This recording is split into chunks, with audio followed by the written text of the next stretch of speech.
Berserk, at least the 1997 anime, can be described not so much as a dark fantasy series, but more as a tragic drama driven by three main characters, Guts, Casca, and Griffith.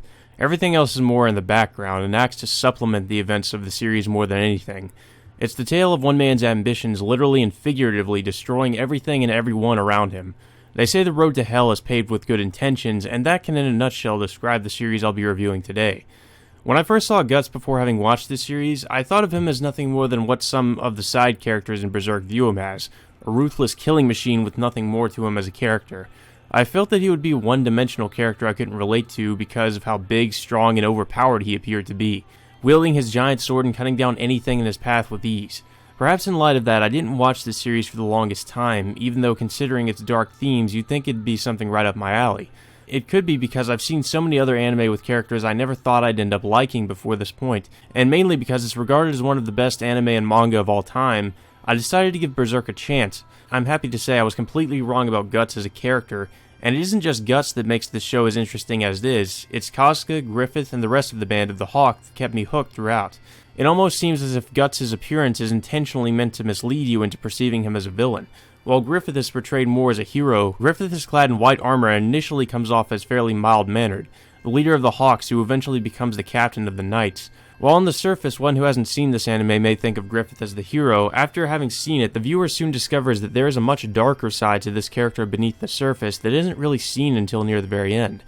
Berserk is the story of Guts and his adventures with the mercenary group the Band of Hawk, and essentially their rise to power over the years. There's politics and military battles between two major empires, Midland and Shooter. However, these plot points act mostly as catalysts for the overarching plot of the Band of Hawk, and by extension, Griffith's rise to power.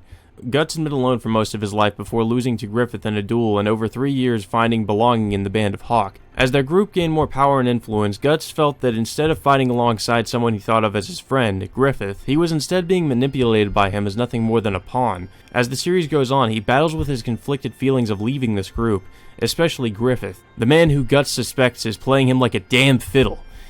They played us like a damn fiddle! This eventually culminates in another duel between the two, the result of which leads to some majorly fucked up events right at the end of the show that, let's all be honest, is at least half the reason why this series is as popular, or maybe even as infamous as it is amongst the anime community. If the entire series were like how it is in the last few episodes, I probably would have been much more intrigued, but that may have been the point. Show the viewer the good times the Band of Hawk shared, get attached to these characters, and then tear them down into disturbing tragedy right at the end. If you haven't spoiled yourself as to what happens at the end of the anime, then the shock of it will certainly have much more of an effect on you than it did me, who had a general idea of what occurred at this point. That being said, I'll be discussing the spoilers near the end of this review, so you've been warned. So much what the fuck happens at the end of the series that I find it incredibly difficult not to discuss it. It's always a bit jarring going into an older series like this because of how far the anime industry has come with its animation quality over the years. There's a certain charm to older series like Berserk though, and that the art gives the characters a more realistic and detailed feel. The lighting and shot compositions are used in ways that really make up for the lower animation budget, and it's something I really don't feel is used quite as effectively in the vast majority of modern anime. The best example of this is definitely near the end of the show, where you see Griffith as a black figure against an all-red background. The red really highlights the scene, as Griffith is about to witness something maddening and otherworldly, as well as make a decision that alters himself as well as the world as a whole. It's also present when Guts first encounters Nosferatu Zod. The bodies all around him, the dark environment, and the character's grotesque transformation into a demon. The way he towers above Guts, who until this point was probably the strongest character in Berserk, is impressive to say the least. Even with limited budget, the editing and art direction make these scenes really stand out. I should also point out that the studio behind Berserk, OLM, or Oriental Light and Magic, are the same people who animated Pokemon. You especially wouldn't think people who animated a show mainly targeted at children could have done something as dark and gritty as Berserk, but somehow they managed to pull it off exceptionally well.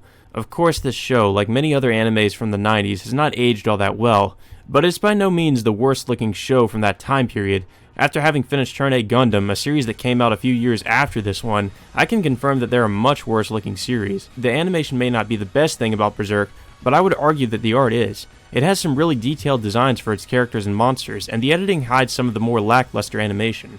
Guts has had a hard life, having been born from a corpse, I don't really know how that works, and being handed off to an abusive father and raised by a group of mercenaries. He's never really known peace, much less had any friends.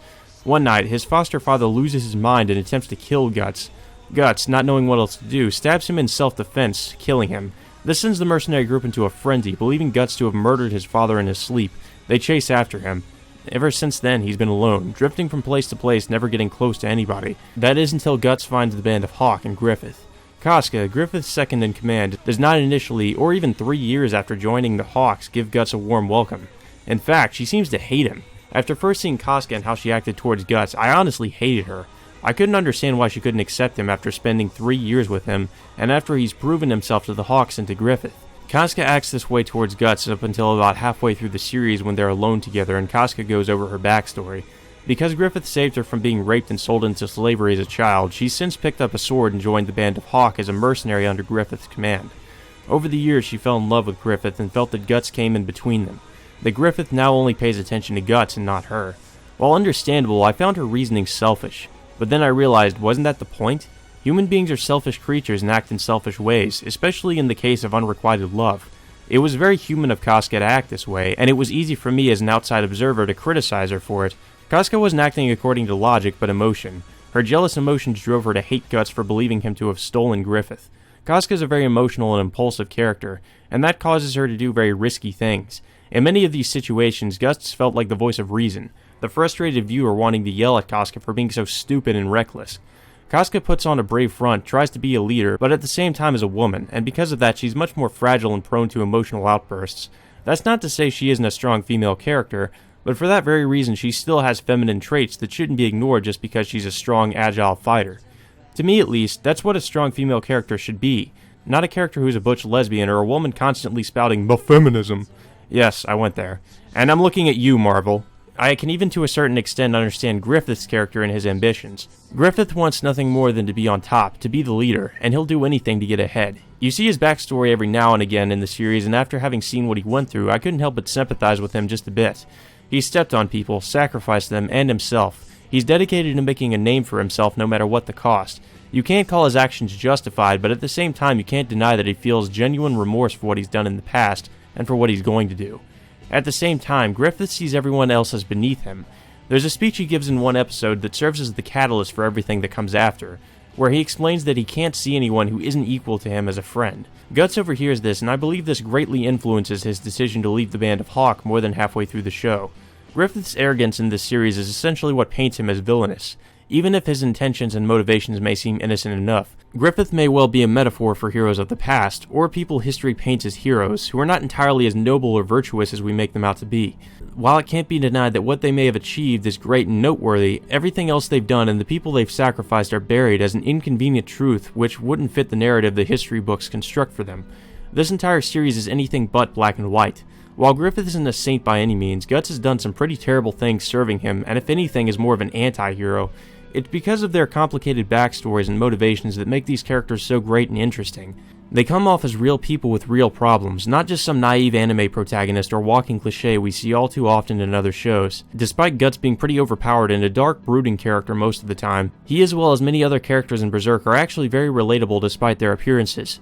This show has a pretty great soundtrack. It's not the best thing I've ever heard by any means, but it definitely stands out and fits a majority of the scenes the tracks accompany. My favorite of which being Guts' main theme, which played during the more emotional scenes and has probably become one of my favorite tracks of all time. Oh, and Forces is pretty great too, although it doesn't play quite as much as I would have liked. The same opening plays before almost every episode. Even if it is a catchy opening, it does get old after seeing it play before every episode in the anime, so a second opening would have been much appreciated as a way to break the monotony. I watched this series in English, and the voice acting, especially for its time, is great. I never once found any of it cringe-inducing, or that any of the voices didn't fit the characters. Each actor does a great job at conveying the proper emotion when the situation calls for it. The acting in general here is just great. I was genuinely surprised since there are quite a few 90s anime with pretty bad voice acting and cheesy dialogue. This series isn't perfect, far from it in fact, but there are so many things about it that really stand out that its drawbacks are easy to overlook. The animation isn't the best. The demons near the end of the series come out of nowhere without much explanation other than there being an impending eclipse and potentially because Griffith lost the Crimson Bailiff. It could have been the same in the manga, but in the anime it felt pretty abrupt and definitely took me by surprise. Not to mention this anime doesn't really end, it just stops. And it stops at what is the worst point in both the anime and the manga.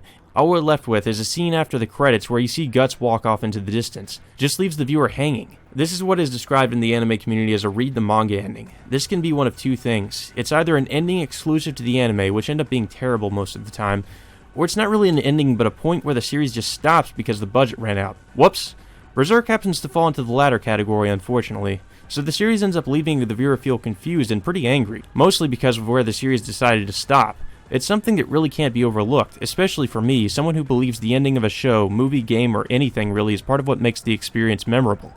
In light of all this, mostly because of the ending, I'll have to give Berserk an overall score of 8 out of 10. It's a great series that I'd highly recommend, but unfortunately you should expect to finish the series not knowing what the hell just happened, or why it happened.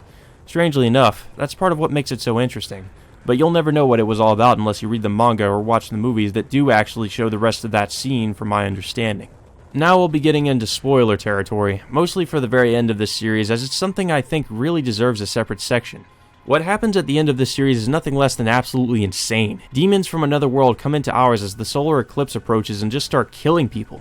The band of Hawk is slaughtered and branded as sacrifices for these Lovecraftian monstrosities to kill or eat. At this point in the series, Griffith is unable to speak or move because of how much he's been tortured. His tongue has been cut off, his legs broken, and his skin mostly flayed. As he is, he can't be anything but a cripple for the rest of his life. The Bailiff gave him the option to save himself, but he has to sacrifice all his friends for it. Griffith actually has the option to turn this down, but of course, he accepts. His decision didn't actually surprise me considering the kind of person Griffith is, nor should it really surprise anyone, honestly. However, that doesn't take away from the brutality of this scene, as everyone gets brutally murdered by these things. Seriously, the designs for these creatures are pretty horrifying to say the least. The only ones who make it out of this slaughter are Guts and Casca. Judo sacrifices himself to save Casca. Judo's a true bro. He's the one who encouraged Guts and Casca to hook up even though it's implied he might have feelings for her. It was pretty tragic the way he died, especially since it felt like he wanted to confess to her. Well, hopefully you meet her in the afterlife, buddy. Ever since Griffith witnessed Guts and Casca being affectionate with each other, he's harbored quite a bit of jealousy. I'm sure most of that jealousy came not so much from Griffith being in love with Casca, but more that Griffith believed because of this he no longer owned her.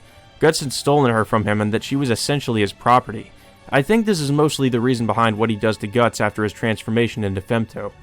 He proceeds to rape Casca right in front of Guts, basically to get back at him, to show him that Casca is his. I expected this scene to be much more disturbing and graphic than it ended up being. In the 1997 anime, this scene doesn't last very long and you don't see that much. However, I hear it's much worse in the movies and the manga, so I guess I'll just have to take people's words for it. It's at this point, as Guts watches in both horror and rage, that the show decides to stop.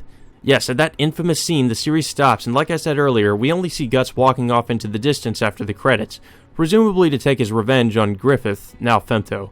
This would have led into what is known in the manga as the Black Swordsman arc, which we only see a little bit of at the very beginning. Sadly, that's all there is of Berserk 1997. I may do a review of the new anime, the movies, or an impressions of the manga sometime in the future, but until then, this has been most of my exposure to Berserk. It's something I'm glad I finally decided to pick up and watch, and something I wish I would have watched sooner. For now, until I get into everything else Berserk has to offer, I'll have to settle for what I got from the series, even if the ending left me pretty unsatisfied.